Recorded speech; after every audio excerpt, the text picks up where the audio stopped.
அதுல நான் எழுதின கிறுக்கல்கள் புத்தகம் இருந்தது. அது வந்து எனக்கு பயங்கர சர்ப்ரைஸ், பயங்கர ஷாக்கு.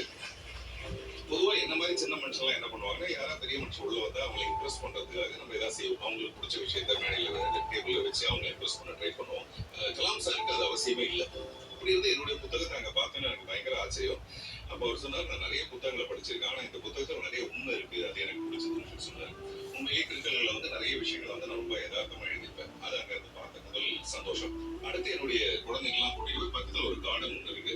அதுல குட்டி குட்டி ஆரஞ்சு பழமா இருக்கும்.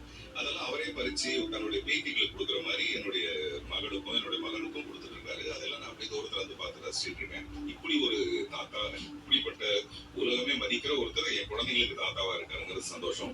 அப்புறம் உள்ள கூட்டிட்டு போய் அவர் கேட்டார் என் குழந்தைகிட்ட. வழக்கமா எல்லா ஸ்டூடெண்ட்ஸ் பார்க்கும்போது கேட்பாங்க, நீங்க என்ன ஆகணும்னு விரும்புறீங்க அப்படின்ட்டு. என் பையன் வந்து ஒரு ஃபுட்பால் பிளேயர் ஆகணும்னு சொன்னாப்ல. என்னோட மகள் வந்து ஃபிலிம் டைரக்டர் ஆகணும்னு சொன்னாப்ல.